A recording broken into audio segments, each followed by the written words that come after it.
নমস্কার, আমি সন্দীপ। কিছু ভুতুড়ে কান্না দিয়ে ভরানো আমার ডায়েরি। ভূতেরও কষ্ট হয়, সেই ডায়েরি থেকেই আজ আপনাদের জন্য অতৃপ্ত।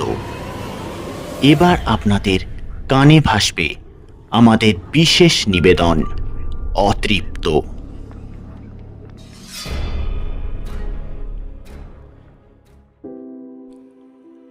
আমি অন্তত এমন একজনকে চিনি যে মানুষটা আসলে সেই মানুষটাই নয়। কথাটা একটু জটিল মনে হলো, তাই না? আচ্ছা, আমি সহজ করে দিচ্ছি। ধরো একজন সহজ সরল ছাপোষা মানুষ দূরে শহরে একটা ছোট্ট কারখানায় সকাল 7টা থেকে বিকেল 5টা অবধি কাজ করে। কারখানার কাছাকাছি একটা সরু ঘিঞ্জি গলিতে খুব সস্তা দরের একটা ঘুপচি ঘর ভাড়া নিয়ে থাকে। আর মাসের শুরুতেই মাইনের প্রায় সবটাই গ্রামের বাড়িতে থাকা বুড়ো বাবা মা আর ছোট ছোট ভাই বোনেদের জন্য পাঠিয়ে দেয়, এবং সারা মাস কোনো রকম নিজেরটুকু টেনে টুনে চালায়। নিজের শখ আহ্লাদ বলে কিছুই নেই। গ্রামের প্রতিটা মানুষ বলে, সত্যি সত্যেনের মতো ছেলে হয় না। আর কাজেও কখনো ফাঁকি মারে না, কামাইও নেই বললেই চলে। কারখানায় সবাই বলে, সত্যেন সত্যি তুমি পারো বাবা। কারখানার বড়বাবুও সত্যেনের কাজে বেশ সন্তুষ্ট। মাঝে মাঝে এর জন্য সে কিছু বকশিসও পেয়ে যায়। এক কথায় সত্যি বলতে কি, সত্যেনের মতো ছেলে হয় না। এই সব নিয়ে সত্যেনও বেশ খুশি।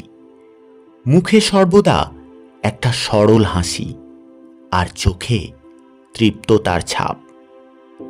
এই সেই আমার চেনা সত্যেন মুখুজ্জে। কিন্তু কাজের শেষে ঘামে ভেজা স্যাঁতস্যাঁতে গায়ে খদ্দরের হাতকাটা পাঞ্জাবিটা চাপিয়ে বাঁ কাঁধে সাইড ব্যাগটা ঝুলিয়ে যখন গঙ্গার ঘাটের ওপরে সেই চেনা হিজল গাছটার গোড়ায় বসত, আর এক মনে হিজলের গুঁড়িতে হেলান দিয়ে দূরে প্রায় পৃথিবীর শেষ প্রান্তে লাল সূর্যটাকে নীলচে কুয়াশা ভরা নদীর বুকে ডুবে যেতে দেখত, ঠিক তখন তুমি যদি পা টিপে টিপে ওর চোখের পথ ধরে খোলা হৃদয়টা দেখে আসতে পারো, তাহলে বুঝবে ও সেই সত্যের নয় যাকে আমরা চিনি। এ আসলে সেই সত্যেন যার ঠোঁটে সাজানো সেই তৃপ্তির হাসিটা আসলে নকল, কৃত্রিম। সে আসলে তৃপ্ত নয়, সে এই সাধারণ জীবনের প্রতি চরম বিরক্ত। তার বুকের ভিতর লুকিয়ে থাকা ইচ্ছেগুলো সাহারা মরুর মতো অতৃপ্ত।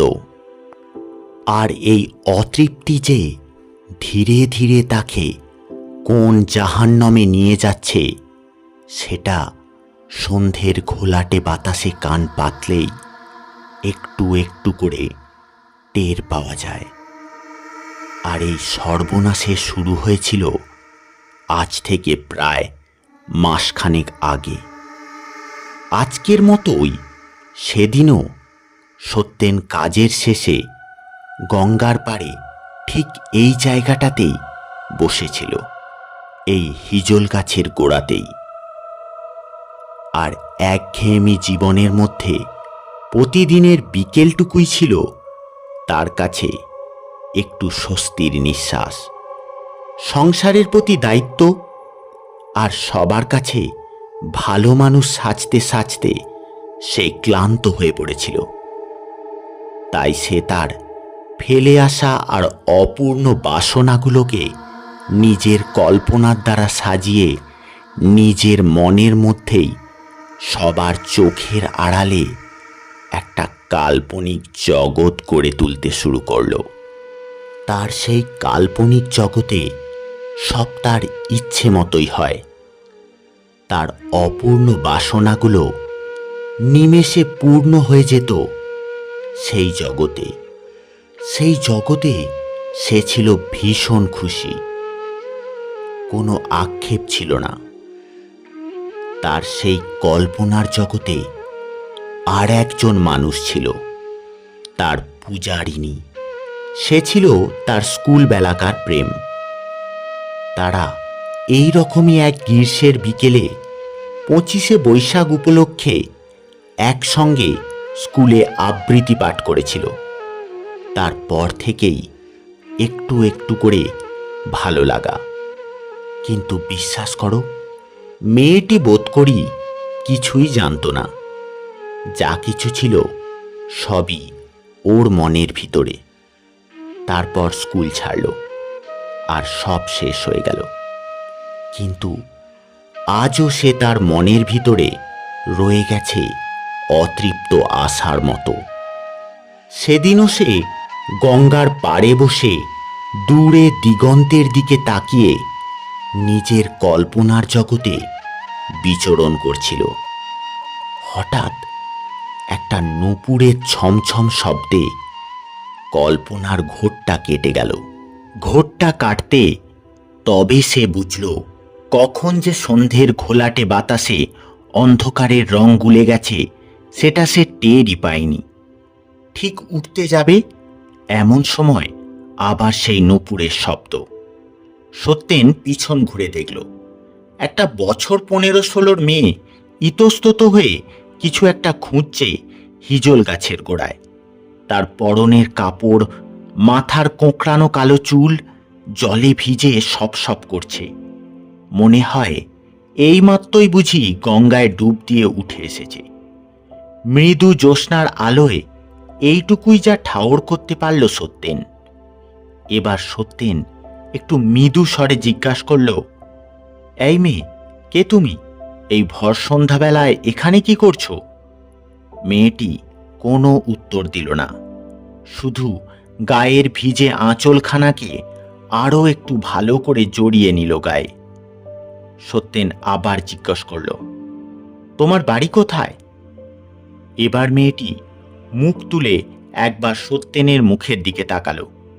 মুখখানা তুলতেই সেই ভিজে মুখের ওপর নীলচে জ্যোৎস্নার আলো পড়তেই সত্যেনের বুকের ভিতরটা কেমন যেন করে উঠল।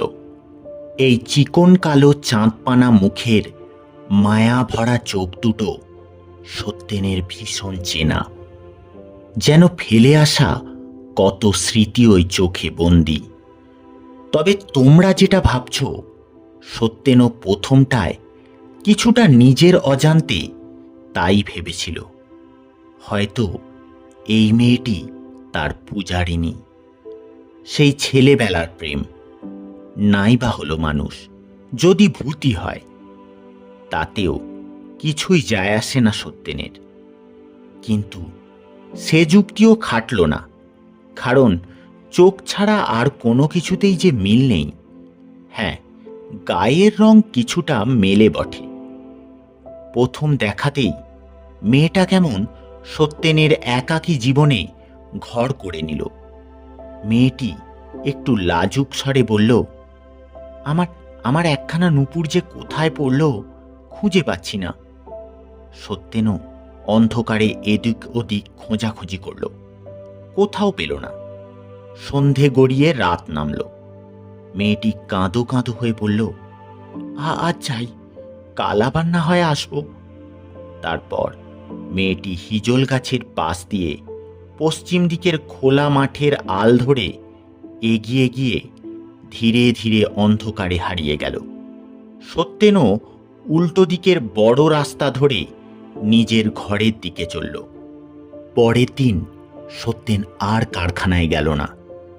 এই 5 বছরে প্রথমবার সুস্থ শরীরেও সত্যেন কাজ কামাই করল। সকাল থেকে সে গঙ্গার ঘাটে বসে রইল, কিন্তু সেই মেয়ের আর দেখা নেই। সকাল গড়িয়ে দুপুর, দুপুর গড়িয়ে বিকেল হলো। উঠি উঠি করেও সত্যেনের ওঠা আর হলো না। এই যদি সে আসে নূপুরের খোঁজে। সে এলো। তখন সন্ধে উতরে গেছে। সত্যেন তাকে দেখতে পেয়েই বলল, কি নূপুর পেলে? মেয়েটি বলল, না, কত যে খুঁজলাম। কিছু সময়ের মধ্যে দুজনের মধ্যে কেমন একটা ভাব হয়ে উঠল, যেন বহুদিনের চেনা। সত্যেন তার চোখ দুটোর মায়ায় একটু একটু করে জ্বলন্ত মোমবাতির মতো গলে যেতে লাগলো। তারপর থেকে প্রতিদিনই প্রায় সন্ধে নামার অপেক্ষায় থাকত সত্যেন। ঠিক যখন ঝুপ করে সন্ধে নামত, মেয়েটিও কোথা থেকে হাজির হতো নদীর পাড়ে। সত্যেনও বুঝত এ কোনো স্বাভাবিক মেয়ে নয়, তবুও সে তার নিজের মনকে বোঝাতে পারত না। ধীরে ধীরে সত্যেন কেমন মায়ার জালে জড়িয়ে যেতে লাগলো। অন্ধকারে বসে সে একদিন মেয়েটাকে জিজ্ঞাসা করেছিল, কে গো তুমি? কোথা থেকে আসো? আর কেনই বা আসো? মেয়েটি একটু লাজুক হাসি হেসে বলেছিল, কি জানি কোন দেশ সেটা, চারিদিকে তরল অন্ধকার, একদম বরফের মতো ঠান্ডা, কিন্তু যখন পৃথিবীর বুকে জ্যোৎস্না নামে, আমি শুধু তোমায় দেখতে পাই। আর কেন আসি জানো? এই দেখো, আমার গায়ে সব গহনা আছে, শুধু এই বাঁ পায়ের নূপুরটা যে কোথায় পড়েছে কে জানে।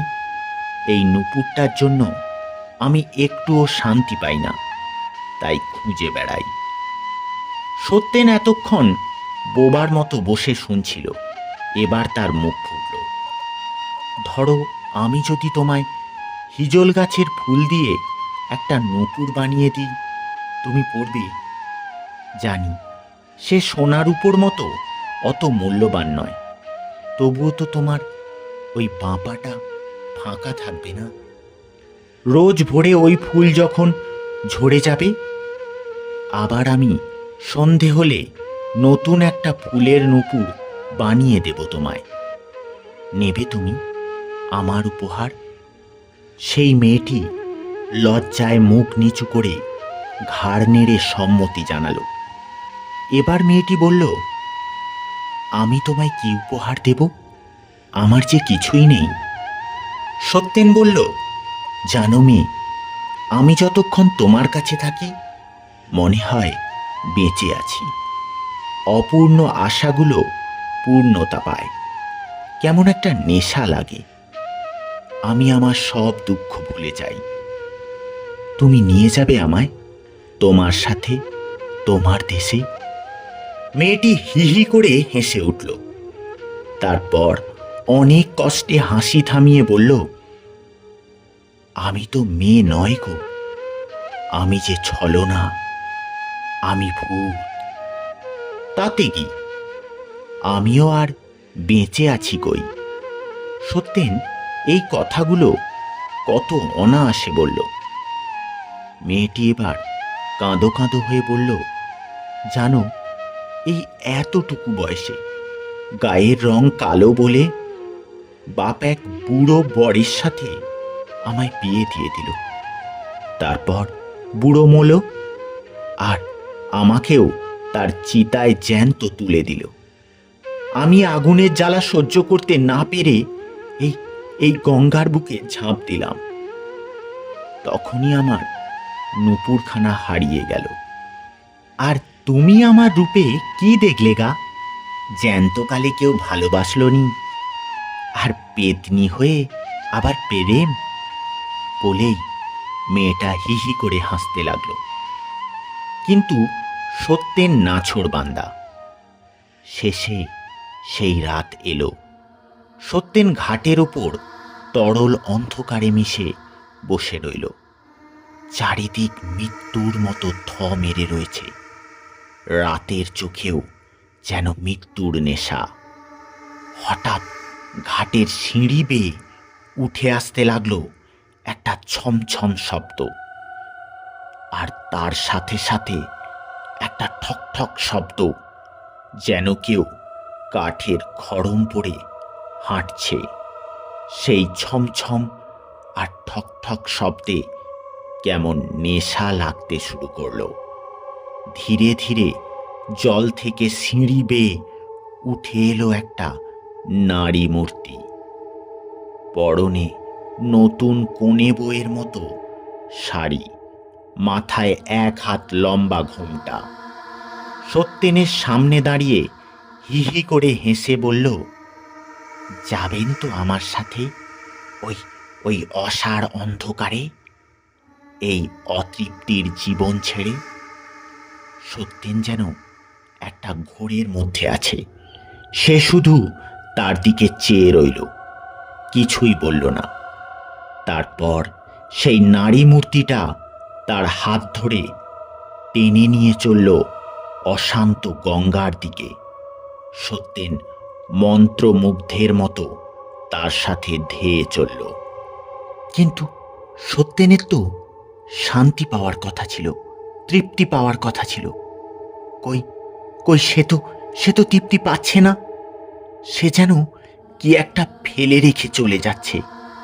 তার বুকের ভিতরে একটা বেদনার বাঁশি, তাকে যেন কেউ পিছন থেকে ডাকছে। একবার সে নিজের অজান্তেই পেছন ফিরে তাকালো। দেখল নদীর বাঁধের ওপর তার মা দাঁড়িয়ে আছে। তেনার চোখে জল, যেন বলছে, যাস নে খোকা, যাস নে, তুই গেলে আমাদের কি হবে বাবা? তারপর একে একে তার বাবা, তার ভাই বোন সবাইকে সে দেখতে পেল। তাদের চোখে জল। আর আর সেই মেয়েটি তার কানের কাছে এসে ফিসফিস করে বলল, এদের ছেড়ে কোথায় যাচ্ছ? গেলে তুমি তৃপ্তি পাবে? এদের ছাড়া তুমি শান্তি পাবে? অমনি অমনি সত্যেনের ঘোরটা কেটে গেল। তার হুঁশ ফিরল। সত্যেন সামনের দিকে তাকালো। তার হাত ধরে একটা নারী মূর্তি টানতে টানতে জলের দিকে নিয়ে যাচ্ছে। সত্যেন শত বাধা দেওয়ার চেষ্টা করল, কিন্তু সে তার শক্তির সঙ্গে পেরে উঠছে না। টানা হিচড়াতে সেই মূর্তির ঘোমটাটা খুলে গেল। সে কি বীভৎস দৃশ্য!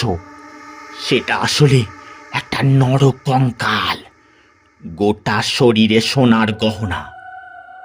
তাকে বুক অব্দি জলে টানতে টানতে নামিয়ে নিয়ে চলল।